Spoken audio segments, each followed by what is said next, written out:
conservative values are not being represented in Austin.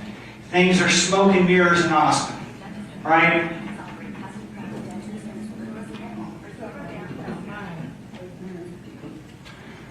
So year after year, we go back, we support these candidates over and over and over again, but they always are a dollar late and a dollar short, right? It's time that we have conservative leaders in Austin, right? There's a uniparty establishment. We are conservative Republicans, and there's absolutely no reason why we are not passing very important bills. I am excited for the fact that my opponent brought up gender modification, because everybody here knows I have been hammering her on gender modification. Keep this in mind, I'm sure we'll go into it later, but there were multiple bills that entered her committee. Not a single one became law. One of them she held on to for 40 days. She never co-sponsored any of those bills, and to this day, she has still not said that she supports banning gender modification. Our own party chairman, state party chairman, has publicly blamed her for failing to do that. So has the state party chaplain. So has the head of the Republican Party Legislative Priorities Committee. So, you know, that's exactly why I'm running, because I will never choose politics over children. Thank you very much.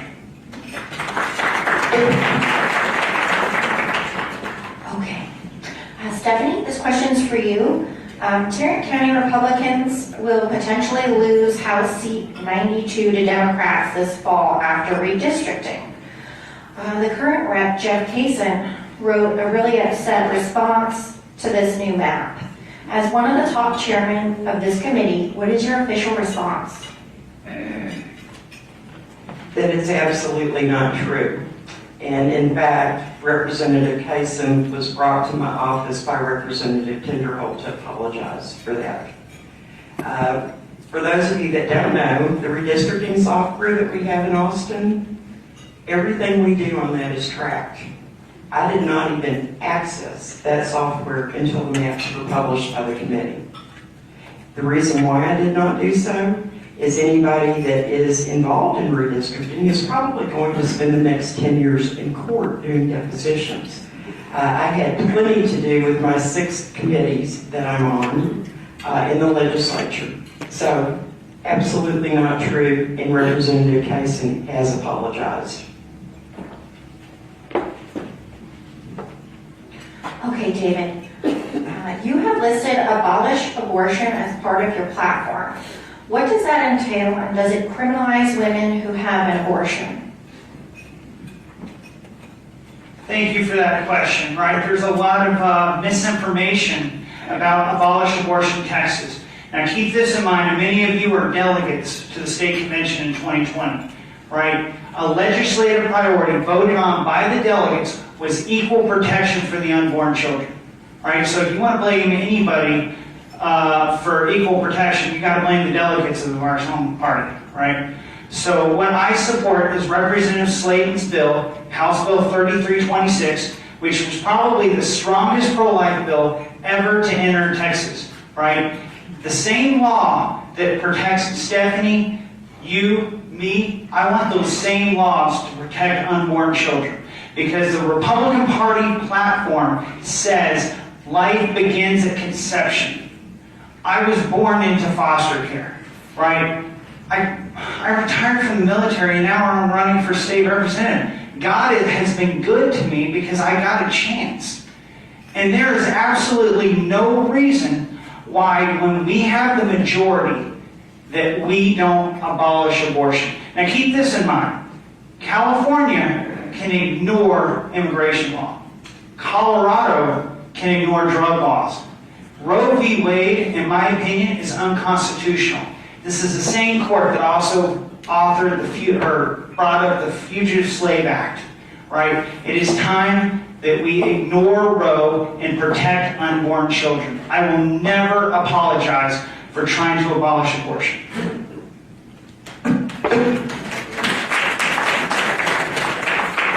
Okay, thank you.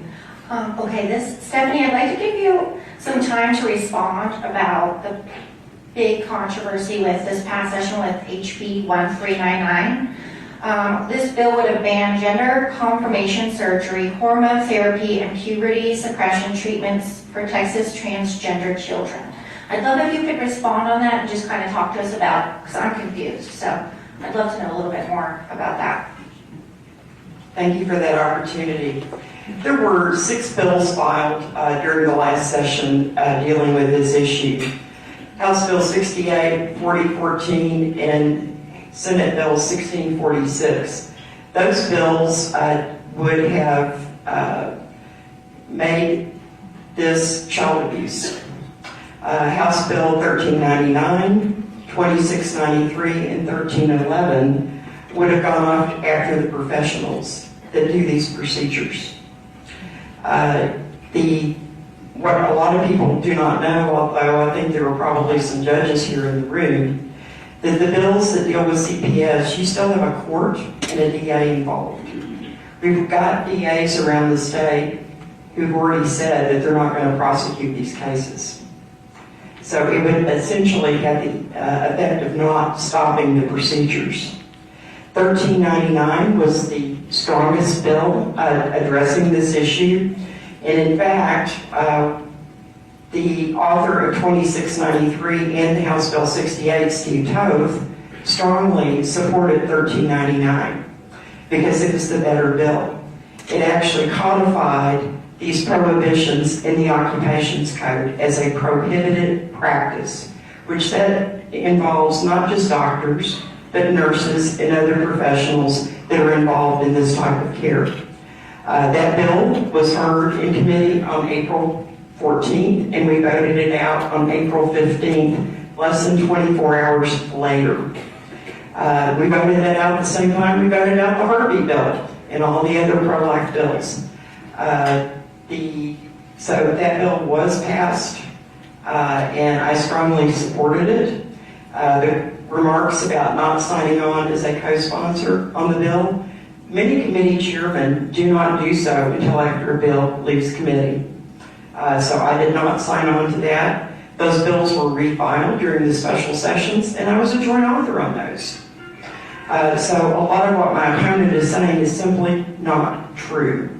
The other authors of the bill, Representative Toth and Representative Alderson, who were in the room when we voted these out, all agreed that we fought hard to get these bills through the legislature to stop the practice of gender mutilization. That 1399 was the best approach. Thank you.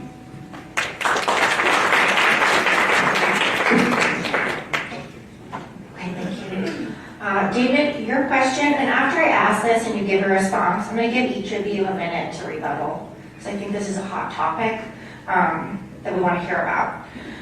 David, a big part of your platform has been about these transgender bills.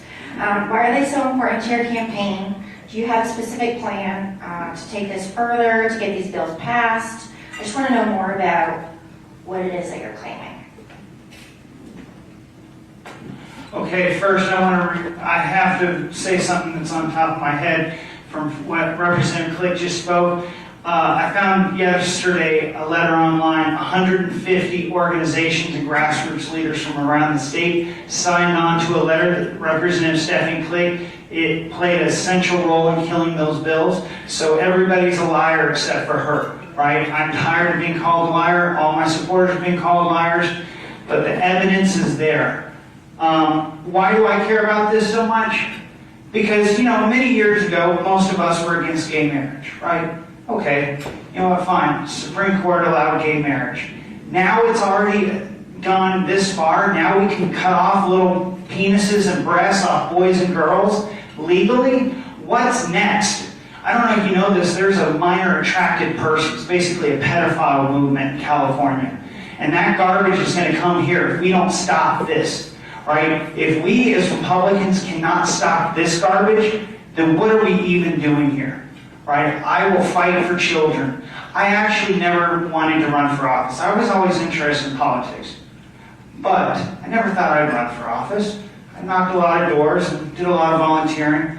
But when I had my child, right, I didn't even want children, but when I had my child, little Dean, my whole world changed, right?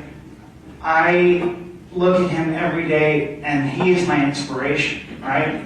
Now, hopefully what other boys and girls are going through, my son won't have to go through. But we have a responsibility as parents to stand up for what is right and protect our children. And that is why this is so important, because we don't know what's next. Pandora's box has been opened and it's time to close it. Also, I would like to address with gender modification, right? Jill Glover, some of you may know her. She was Republican Party Legislative Priorities Chairwoman, and she explained to me, and a lot of other activists have explained to me, House Bill 68 would have labeled this gender modification as child abuse. Stephanie Klick did not want to label people as child abusers. The Texas Nurses Association, who labeled her as a legislative champion, openly supports gender-affirming care, right? So she also took money from AbbVie Corp, or pharmaceuticals. They are the largest manufacturer of puberty blockers, right? If the shoe fits, you gotta wear it. So we got to stop this terrible mutilation of children.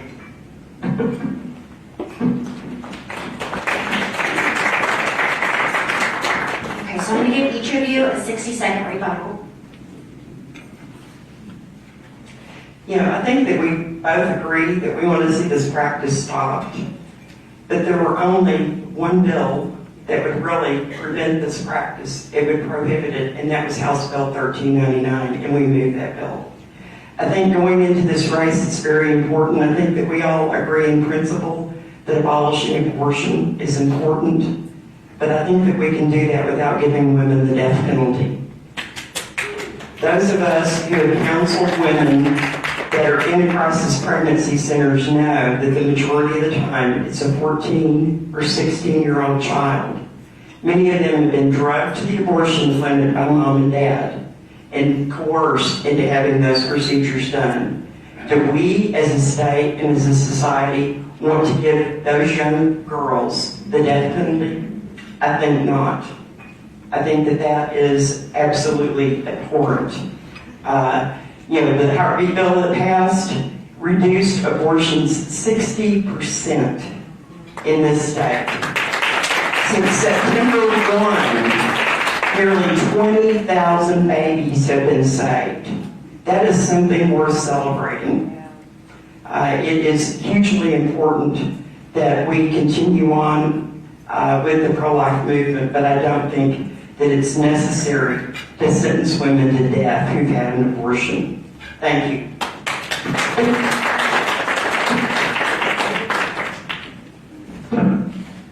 If you read House Bill 3326, it has nothing to do with the death penalty. If you read the bill, I encourage you to read the bill. It has nothing to do with the death penalty. But do we all agree that abortion is murder? Absolutely. There should be consequences for it, right? And also, I congratulate my opponent for helping pass the Heartbeat Act, right, to save children. However, let's not sugarcoat it, right? People are driving to Oklahoma every day to have an abortion. Abortion pills are up, or purchase of abortion pills are up 2,800%, right? To be honest with you, I'm actually not even a fan of the death penalty. Over 200 people have been exonerated from death row across this country. So what she likes to keep repeating, it's just not true. Everybody's a liar except for her.